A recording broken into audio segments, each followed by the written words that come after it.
Hey Tom, how you going? Yeah, I'm good, thanks, Dave. Yeah, how are you? Yeah, awesome. Really looking forward to diving into the fourth part of this patellofemoral pain series because we've dived into so much good stuff over the last 3 episodes. Really enjoyed it, like exploring that case study. The patient that you treated recently that we're going into here that's been doing HYROX for a while, that involves a lot of running, 8 lots of 1 kilometre runs within each workout, and then they've got their running as well on the side for some extra running, and they've got a deadline they want to meet to hit that HYROX competition. Today, really looking forward to diving into how to get your runners back on track. Do you want to recap any of the patient details and how we've got to where we are now? Yeah, absolutely. I've been particularly looking forward to this one because I think this is one where clinicians often struggle because they feel like they're not quite sure how to rebuild something like running. We're going to go into the actual nuts and bolts of her program. Like, what does her weekly schedule look like? How do we progress it each week? So that we can hopefully give a quite a clear idea on that.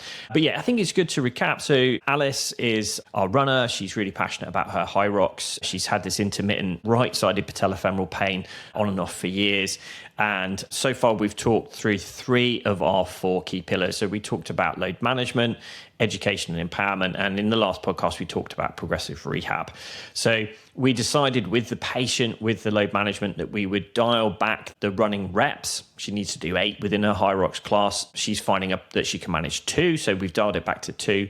We've modified some of the exercises she's doing in HYROX. So she's sticking with the things that are comfortable for her knee, and she's replacing some of the ones that are more sore with the rehab that we talked about in the last session. So trying to build strength throughout the limb, prepare her for that. And we also talked a lot about the education and empowerment to help her understand and manage the condition herself. And we're really seeing good examples of that now. She's making choices around modifying things to make it easier on her knee. She's approaching things more flexibly. She's not feeling like she's got to push through all the time because she understands, and that means that she can be in control. And that's really what we want to see over time, that someone starts to feel they're in control, starts to make decisions, and we support those decisions. So that really helps to give them confidence. For example, one change that she's chosen to make is she often feels a bit tight as a result of the running and the HYROX, particularly in the hip flexors and the quads.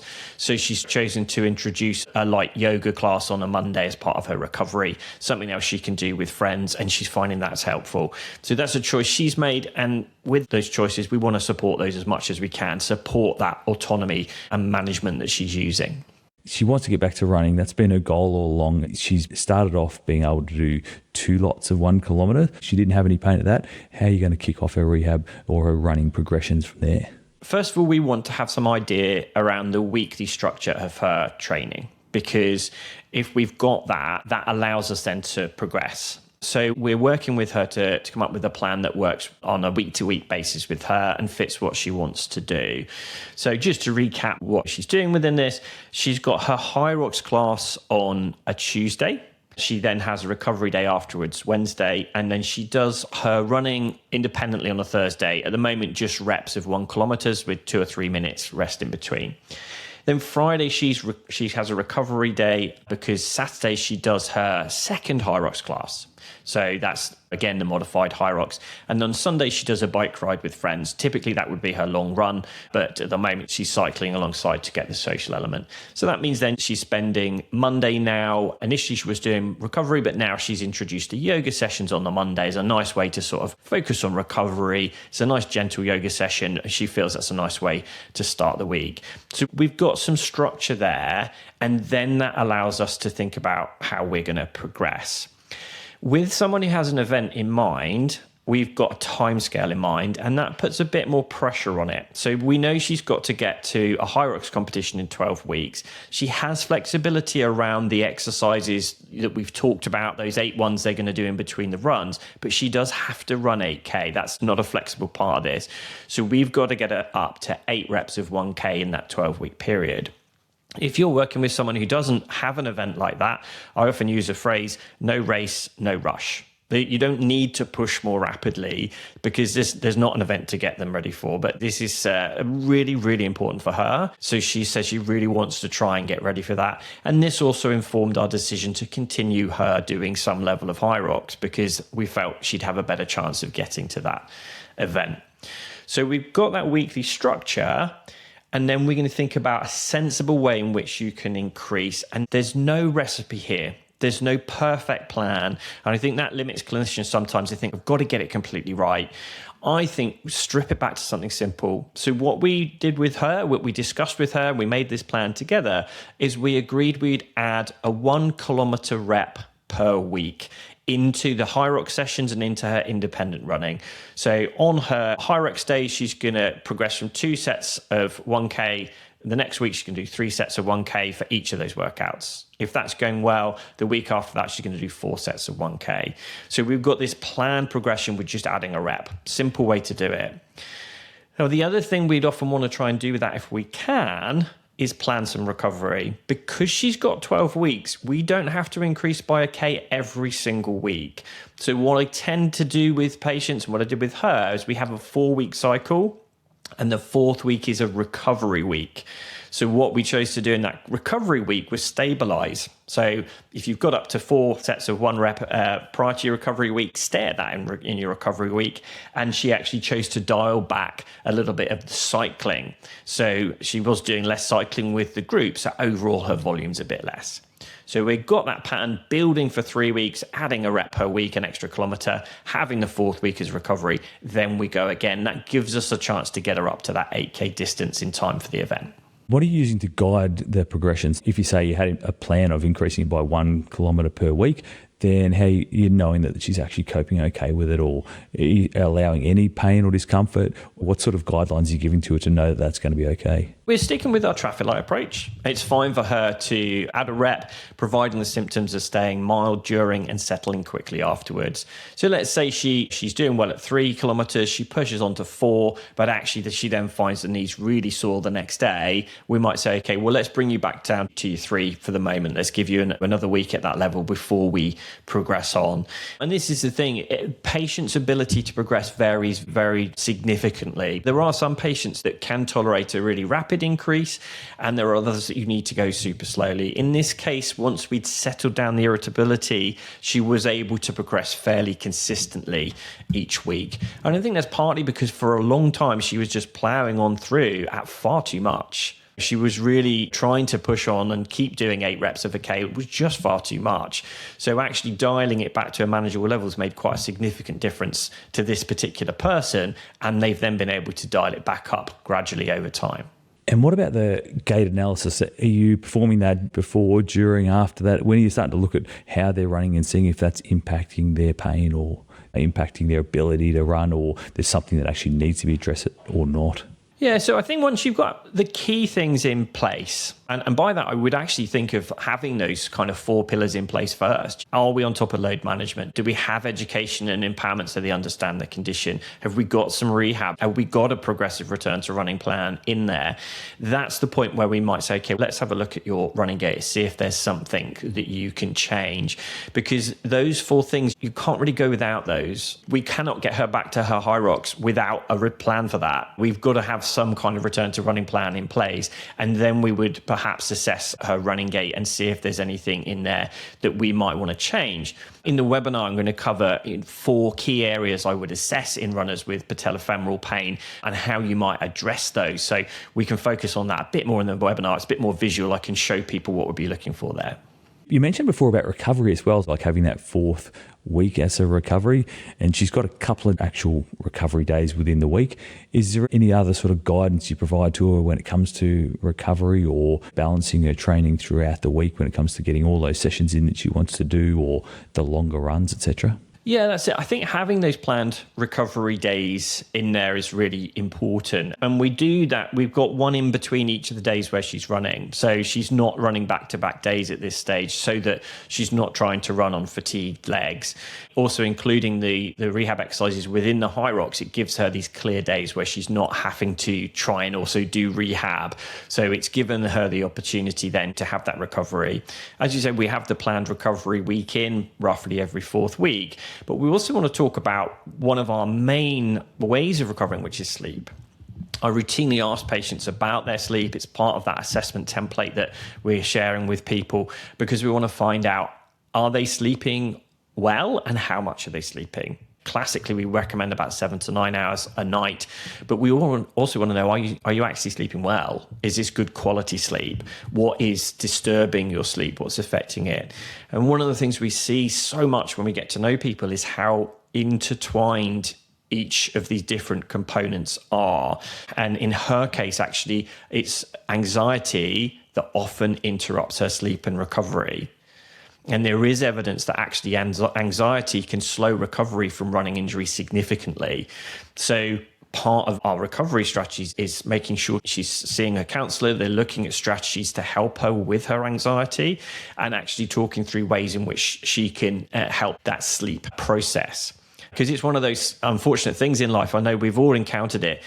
When you really need to sleep is when your brain is really wanting to be active and problem solve and chew away at all those things that you maybe have been putting off during the day. So her counsellor was really good at talking through some strategies for this, talking through actually doing some journaling earlier in the day to give her brain that opportunity to offload those worries, and then to make a conscious decision not to chew those things over at night and actually have a slightly different nighttime routine that was much more relaxing, much easier for her. Simple things. She was checking her emails last thing at night. It's a habit I've had. I'll just quickly check. But then that was getting her brain into work mode and stress and anxiety. So it is looking at that bigger picture, working with other members of the MDT as well when you need to really think about the whole recovery package there. How did she go with all her progressions for a return to running as she went through it? She did really well, actually. She tolerated the increase in the distance really well. She did have one flare-up where she'd actually pushed a little bit harder in a session. She'd not only increased the reps, but she'd also pushed the speed, and that stirred her knee up for a couple of days. But she managed that really well. And we talked about flare-ups being a normal part of the process. We'd helped her see that it'd just be a little bit of temporary irritation. So she wasn't concerned about it. She adapted her training for the next couple of sessions herself. She knew to dial things back. But generally, she progressed fairly well. Very rare for a patient to come all the way to the endpoint without at least encountering 1 or 2 flare-ups. But she did well. Whenever she encountered an issue, she knew that it was just a sign to adapt things a little bit. It sounds like within Gait analysis, some specific factors that when you have a patellofemoral pain patient that you keep more in mind, plus some of their training aspects, whether that's intensity, duration, hills, all that sort of stuff that you really want to make sure you cover in that sort of patient. Yes, what you're doing is assessing someone's running to see if they're running in a way that puts more stress on sensitive tissue. So one example would be overstriding. Is Alice overstriding when she's doing those running reps, and that's putting more stress on the knee? And in the webinar, we'll talk about how you can identify that, cues you can use to address that. So that would potentially be a piece of the puzzle for her. I'm always conscious a little bit of having too many variables with the patient. Particularly, she's got quite a few things to juggle. She's someone who admits herself she can be quite anxious. She can ruminate and get a bit stuck on things. So with her, I felt actually it might be best to leave the Gait analysis for the moment because she was progressing well. Let's focus on getting you ready through your HYROX. Let's not give you another thing to think about at the moment. But yes, it's certainly a thing that's worth looking at, the Gait retraining, particularly if people are struggling to progress. And you're thinking, well, what's going on here? Are they running in a way that actually is making this harder on the knee? But no, she did very well. We were able to progress her up to her 8 reps of 1K in time for the HYROX competition. So she was able to increase the running distance. She was able to do most of the exercises that she wanted to do, but she chose not to do the burpees and I think she chose not to do the wall squat ones as well because they were just a little bit too much for her at that point. So her partner chose to do those. We agreed we'd work on getting her towards that afterwards. The other thing she wanted to do was build her long run distance up. So just to recap on that, she did a long run on a Sunday with friends, and she wanted to get back to continuously running at least 10K, really ideally 12 to 15. So that became the next goal after the HYROX competition, because there was a bit of a gap. She didn't have another HYROX coming up for a while, so we shifted the focus onto continuous running. So what we did with that initially is that 1 run a week she was doing independently. She'd got that up to her 8K, with walk breaks in between, 2 or 3 minute walk breaks. So we started to reduce and remove the walk breaks until she was running 8K continuously. So then we started to build on that by saying, okay, now let's start to add a K each week to that. So that's coming up to 9K, 10K, etc. And now you can start to slot in for that Sunday long run with your friends because you're at the target distance. But it's that same principle of identifying what the goal is, where are we currently at, and then making the changes gradually to build them towards that and monitoring their response. It seems like she's done really well with her rehab, had a flare up, which is pretty common, and you've taken her through each of the exercise phases, the load management throughout her whole journey. You've got a structure, you've got these 4 pillars that you've applied to patellofemoral pain. So does it work for other stuff, or what's the story with the pillars? The 4 pillars is an approach I would use for all running injuries, really. And if you think about it, any running injury you think of, whether it's bone stress injury, patellofemoral pain, like we've talked about, tendon pain, muscular pain, they all need some load management. Where they all need the patient to be able to understand the injury, so that education and empowerment is important. They all benefit from progressive rehab, and they all need a planned return to running or whatever that goal activity is. So those are the fundamentals that really do underpin what we do, but that isn't all that we do. There's a lot that we can add into that. We've got the gait retraining element, which is another form of load management, funnily enough. There's another way of altering the load on the tissues. We've got other options like looking at shoe selection, looking at orthoses. There's hands-on treatments that can be of benefit too. So there's lots of other things that we can do in addition to those 4 pillars that we cover in great detail through Running Repairs online. But I think those are good fundamentals to underpin what we do. We can then add to them with other things to help each individual. Yeah, nice. So you use that same approach of the 4 pillars when it comes to something, maybe they've got plantar fasciopathy, or they've got gluteal pain, or proximal hamstring tendinopathy, or tendinopathy. So you can apply those same sort of principles, but then figure out from the course then how to actually apply to each of those different running injuries and add in the other aspects as well once you've got the main parts of their treatment covered. That's it, because each of the running injuries will benefit from the 4-pillar approach, but each of them also has some specific elements that we would talk about that are going to be particularly helpful for that particular injury. For example, bone stress injuries are different. So we use a slightly different approach from the traffic light approach for them in terms of pain that we cover, obviously, in the online course in great detail. Tendinopathies, there's different treatment approaches for insertional versus mid-portion, and obviously we cover that in great detail. And there's different aspects of the loading programs that we would use that we need to factor in for the progressive rehab. So yeah, we have those 4 pillars, but then what I really like to do is get into the details about how do we get the best out of those 4 pillars and everything else with each of the different pathologies, so people know that they've got lots of effective options for runners that they're seeing.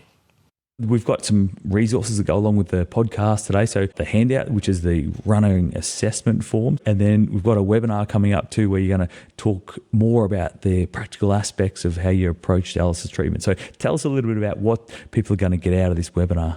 Yeah, I'm very much looking forward to the webinar because it gives me an opportunity to really sort of show people some of these things that we're talking about in a more visual way. So we're going to start by talking actually about differential diagnoses and what the diagnostic criteria are for patellofemoral pain. What are the other things we should be looking out for? I think that's really important, and we've got some great graphics on that. And also gait analysis and retraining, because that again comes under load management, modifying gait to change the load. And then we're going to look at some great progressive rehab options, including that staged approach that we've touched upon, which we're going to make available for people afterwards. And then we can talk more as well in the webinar about the return to running, a little bit more detail about those final stages, things we haven't covered, like how do you introduce faster running? How do you introduce hill running? How do you introduce back-to-back run days? So we can explore much more about those details and how you might bring that in as part of their treatment. Fantastic. So, Tom, it's been awesome to have you on for the last 4 podcasts, including this one, and dive into all the different aspects of how to assess and treat patellofemoral pain. Appreciate everything you've shared with us, and yeah, hopefully everyone's enjoyed it and they've got lots out of it. Yeah, thanks very much, David. It's been awesome to talk things through and to highlight this case study, and I'm really looking forward to sharing more in the webinar, actually. I'm excited about that one. Awesome. We'll catch you on the webinar. Thanks, Tom. Thanks, Dave. See ya.